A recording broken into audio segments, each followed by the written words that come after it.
Did you know that the most powerful executive in your life, the one with the final say on your income, is your own subconscious mind?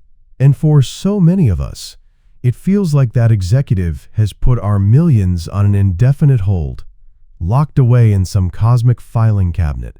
You've sent the memos, you've left the voicemails, you've visualized until your inner eyes are tired, and still you find yourself waiting. It's this maddening sense of powerlessness, like you're pleading with a part of yourself that just refuses to listen, a loyal employee who has inexplicably gone rogue. You feel the impatience bubbling up, that frustrated feeling that your wealth is being withheld, that you are stuck. This is the great comedy of the human mind. You are both the boss and the one feeling ignored by your own staff. But what if the delay isn't a denial? What if it's just waiting for you to use a different kind of authority? That's exactly what we are going to unlock today. We are staging an intervention by bringing together two titans of consciousness, the mystical architect, Neville Goddard, and the divine showman, Reverend Ike. We will unite Neville's practical method for commanding the subconscious in the state, akin to sleep, with Reverend Ike's radical, glorious permission slip to claim your wealth. We're taking Neville's inner vision and pairing it with Ike's outer boldness, learning why he declared that money is God in action. This is where your manifestation journey gets a serious upgrade. Because commanding your millions isn't an act of begging or hoping. It is the conscious union of your inner world and your outer claim. It's about realizing that your desire for abundance is not greed. It is a divine impulse, and you have every right to authorize its magnificent arrival right now. So let's get to the bottom of this cosmic clerical error. The problem isn't that your subconscious mind is defiant. It's that it's devastatingly, hilariously literal. Think of your subconscious as a cosmic short-order cook who is also a method actor. This cook has one job: to perfectly prepare whatever dish you describe. The catch is, this cook hears everything. Not just the clear, confident order you try to place, but all the frantic, whispered asides you mutter to yourself right after. You walk up to the counter of reality and say, "I'll have the millions, please." But then, under your breath, you immediately add, "But I don't know how that's possible. My bank account looks tragic, and I'll probably mess it up anyway." The cosmic cook, bless its literal heart, hears the whole garbled mess. It dutifully retreats to the kitchen to whip you up a steaming plate of wanting millions, garnished with a sprig of utterly impossible circumstances and a side of chronic financial anxiety. Then it serves it to you with a flourish, and you're left wondering why it tastes so much like disappointment. This is the central truth that both Neville and Ike stood upon. Neville Goddard mapped the entire kitchen, explaining that your imagination is the menu and your feeling is the order. He saw that we unconsciously spend our days ordering dishes we don't actually want to eat. Reverend Ike saw the same thing, but he'd slap the counter and declare, "Honey, stop ordering the struggle and strive sandwich. God is your supply, and you're ordering crumbs like you're not the heir to the whole bakery." If this picture of a well-meaning but hopelessly literal cook in your consciousness is starting to make you laugh at your own patterns, do me a favor and give this video a like. And you might as well subscribe, because next we're going to learn how to speak the chef's language. The secret, the great hack that Neville discovered, is all about timing. You don't shout your order during the chaotic lunch rush of your waking day. You place it during the quiet, magical moments just before you fall asleep. This is what he called the state akin to sleep, or SATs. It's that lovely, drowsy, floaty feeling when your conscious mind, the loud critic who's always second-guessing your order, has finally started to nod off. In that moment, the line to the kitchen is crystal clear. You don't have to shout, you just have to feel. You place your order not by asking for millions, but by feeling the serene satisfaction of already having them. You are living in the end. It's the feeling of a full belly after a perfect meal, the quiet contentment of the desire already fulfilled. You did your homework. You went to sleep last night, feeling the glorious, serene satisfaction of a desire fulfilled. You placed your order in the quiet of the kitchen. But then the sun came up, the alarm clock shrieked. And what did you do? You stumbled out of bed and put on your old, worn-out robe of, "I'm still waiting." Honey, you cannot spend your nights dining with kings in your imagination and then spend your days acting like you're hoping for a handout at the palace gates. This is where the magic fizzles out for so many people. They do the inner work, but their outer self is still singing the blues. This is where Reverend Ike would lean into the microphone and tell you to stop the nonsense. You cannot whisper for millions in the dark and then walk around all day long acting like you're not worth 2 cents.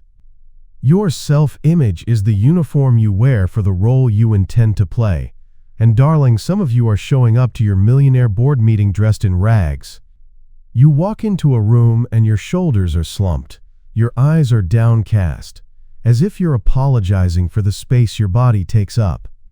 You go to a nice restaurant and you scan the menu from right to left, letting the price tell you what you're allowed to desire. You get a compliment and you deflect it like it's a hot potato. You see someone else's success and you feel that little pang of envy, which is just the poverty mindset screaming, "There's not enough for you." That is the stinking thinking of lack, and it is canceling your cosmic order faster than you can say insufficient funds. Be honest with me for a second. Which one of those little poverty habits are you guilty of? Go on, confess your sins in the comments. Let's laugh about it so we can let it go. Because from this moment on, that behavior is beneath you. You are the heir to a kingdom. You must start acting like it. When you walk with your head held high, like you own the very pavement beneath your feet. Because you do. When you speak with clarity and confidence, not with a little apologetic squeak at the end of your sentences. You are embodying the feeling you cultivated in the silence of the night. That inner feeling of wealth needs to look out through your eyes. That inner feeling of success needs to straighten your spine. You are giving your spiritual wealth a body to live in. This isn't about being arrogant or putting on a fake show. It is about congruence. It is about allowing the person you are in your imagination to take over the controls of your body. You have to stop identifying as a person trying to get rich and start identifying as wealth's favorite person to hang out with. The universe doesn't deliver its 5-star meals to people who act like they're just going to stare at it, convinced they aren't worthy to take a bite. You must be the person who pulls up their chair, tucks in their napkin, and says, "It's about time. I'm starving." And then, of course, the great temptation arrives. The temptation to peak. You've been walking with your head high, speaking with authority, and feeling like $1,000,000. But a quiet moment hits, and your hand creeps toward your phone. Your heart thumps just a little as you open the banking app. It's the modern-day version of lifting a rock to see if the caterpillar has turned into a butterfly yet. And there it is. The same number. You close the app. You open it again. Maybe it just needed to refresh. You do this 5 more times before you've even had your coffee, as if hitting that little circular arrow is a form of prayer that will magically make the digits rearrange themselves. This, my dear, is where the faith of so many shatters into 1,000,000 pieces. This is the moment you start to feel like a fool, like you were just playing a silly little game. This is the obstacle. It's not a mountain or a monster. It's a time gap. It's the space between the planting of the seed and the appearance of the flower.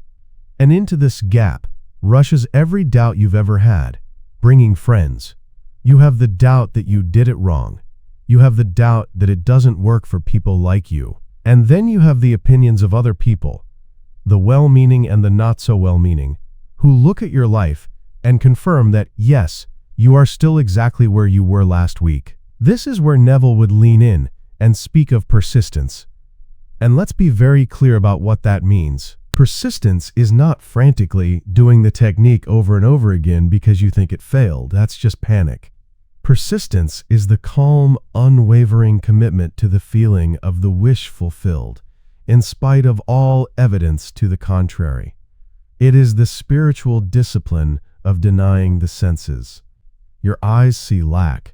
Your bank account reports scarcity.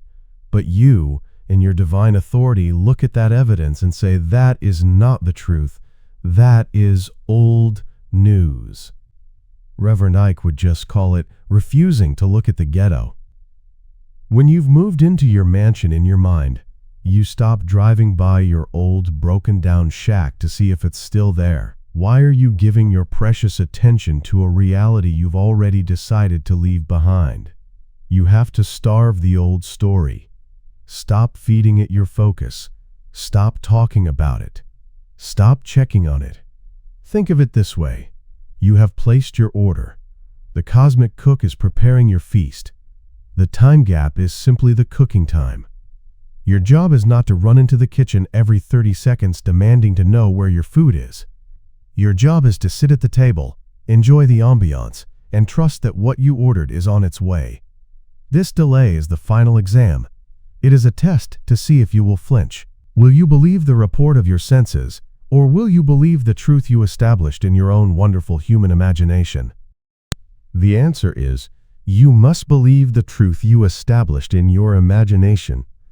And now, I am going to give you the secret weapon to do just that. This is the exercise that synthesizes the entire teaching, a simple practice that bridges the inner world and the outer world. Think of it this way. Neville gave you the map to the treasure room within your subconscious mind, and Reverend Ike gave you the royal key, reminding you that you own the whole palace. This exercise uses both. I call it the divine switch.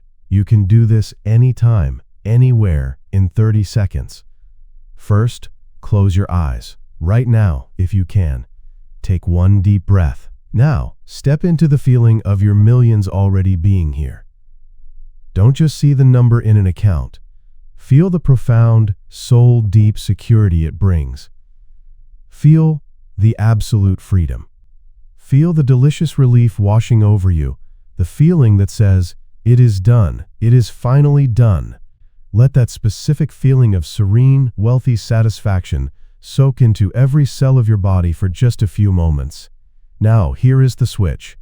Open your eyes, but as you do, you must make a conscious decision not to drop that feeling. Let that inner security you just felt physically straighten your spine. Let that inner freedom lift your chin. Let that inner relief soften the look in your eyes.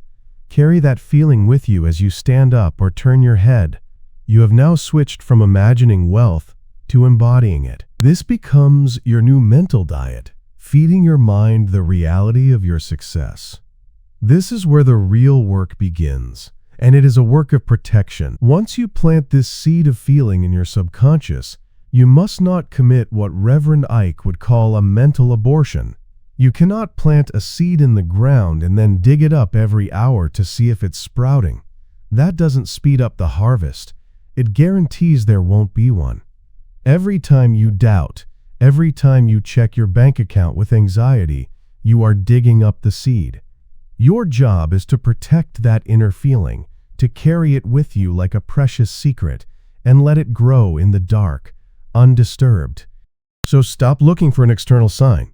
Stop checking the account. Stop waiting for cosmic permission that you already possess. You are the source. You are the cause. You are the sole operant power in your reality, and you always have been. The delay was never a denial from the universe. It was an invitation for you to finally step into your own unshakable authority. You have placed your order in the quiet of your mind, and you have become the person who is worthy to receive it. The only thing left to do is to stop acting like you're still in the waiting room. You own the whole building now. If you are ready to make this your permanent state of being, to fully master this unified science of Neville's inner command and Ike's outer expression, then you know exactly what to do. Subscribe, and let's walk this path of divine authority together, leaving the old world of lack behind for good. From this moment forward, let this be the only thought you entertain when the old story tries to creep back in. This is your shield, your sword, and your crown. Your new identity is not a costume you put on. It is the fundamental truth you are waking up to. It is your final, magnificent answer to every doubt and every delay.